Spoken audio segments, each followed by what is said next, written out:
Hello and welcome. My name is Warren Mortimer. I'm a PhD student here at Lancaster University in the English Literature and Creative Writing department. I'm speaking to you today on why we read. I've designed these videos as a 4-part series to give an indication of the kind of thing that you might do at Lancaster University if you were to study here. I'd like to talk about a couple of different issues to begin with. The first one is about the subjectivity of art, the argument that if all art is subjective, how do we grade art? How do we moderate art? And then I'll go on to the main topic for this video, which is the need to read. Let's start with this one. Here's the question that students pose to me all the time. Is all art subjective? The answer is yes. The answer is yes. It's down to our tastes at the extremes. It's down to taste in the same way that wearing a denim cap with denim jeans and a denim jacket is also down to taste. It's down to taste in the same way that people like to mix ice cream with mayonnaise. It might work for some. But that said, in the centre of creative writing, there's agreed social norms that we work towards, and these shift from time to time. So it's a really good idea to know where the game's at, to know what writers are doing, what have we all agreed on is good at this moment in time. The way to do that is to bring out the rulebook as I have here, the crusty crab. If there's conventions that we're working towards, then there must be some agreed rules on what makes good writing. How do we know the rules? You know, is there a list where we can find all of these different rules? Well, obviously not. So the way that we figure them out is to read a lot, and then we'll see them in action. You know, the more that we get under our belt, the more that we store up here, the more we'll remember and the more we'll copy and emulate.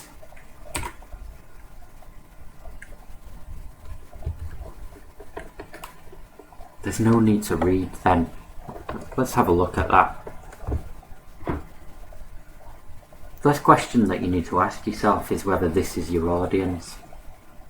By this I mean Queen Victoria, looking stunning as always here. If this is your audience, then fine.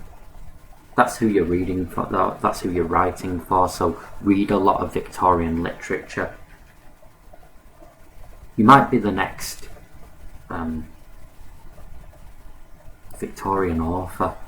Might be the next Charles Dickens. Let's have a look at a bit of Dickens. This would be the kind of thing that you're going to write if you're writing your Victorian novel. Bleak House.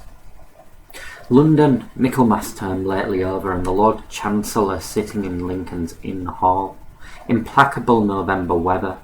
As much mud in the streets as if the waters had but newly retired from the face of the earth.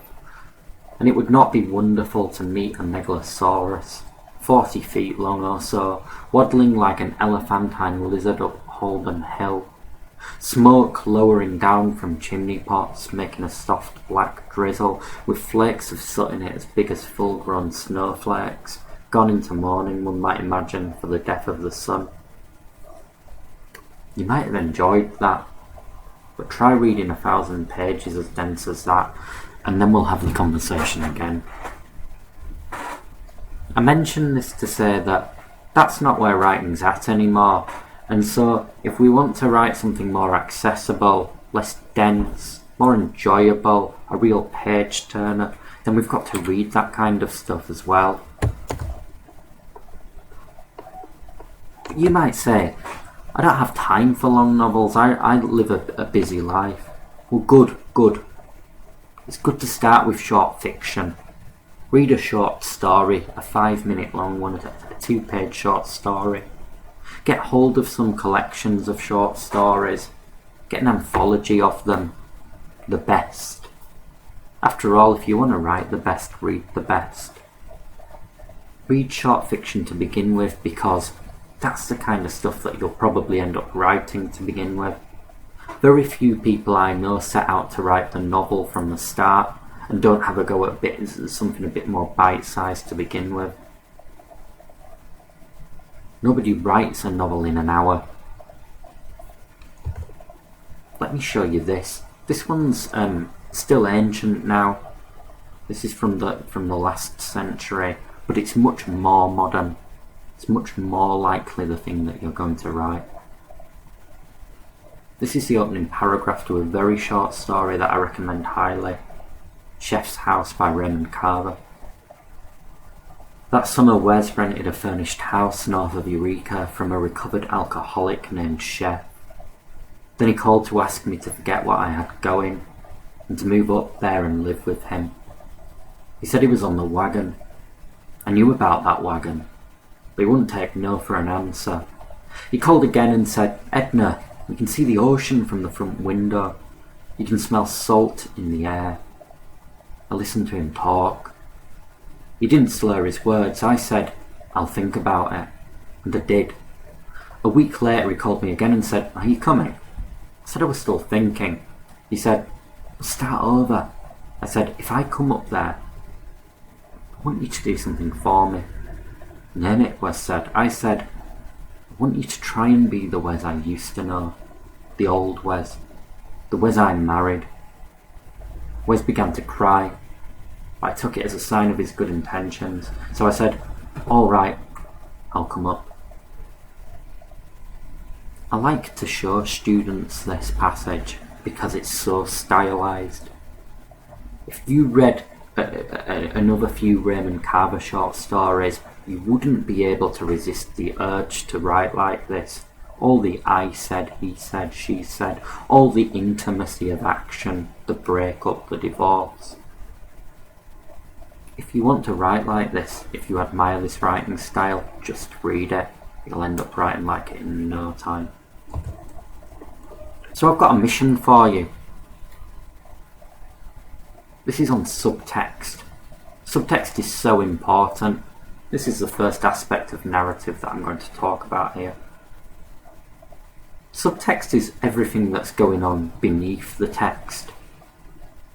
Everything that we're implying between the lines. It's so important because subtext is what gives the reader the opportunity to put their own spin on what they've read. It lets you play the detective and work out what's going on in a story that isn't said. Now, we don't want to be obscure for the sake of obscurity. As a poet myself, I do make this mistake all the time. But we do want to make our readers work hard enough to feel like they're some sort of participant in the reading process. They're doing something, as they might in a video game. They're bringing something to this. They're in on the joke. They've worked out what you've written. If I go back to this example for a second, we can work out here, without it being said, that things aren't that good. We can maybe work out that this is a relationship that is doomed to repeat this cycle, doomed to fail again. We can even work out from the first line that alcohol is going to have something to do with this story here. Setting up those expectations for ourselves and having them fulfilled or having them challenged is one of the best feelings in reading. So, with that in mind, we've got the opening paragraph here. If you want to pause your screen on this slide, do so. Okay. Now my task to you is to write the final paragraph. How's everything going to end? Skip the middle of the story. What clues do we have? Where will this all end up? Thank you for watching this video. I hope to see you in part 2. See you soon.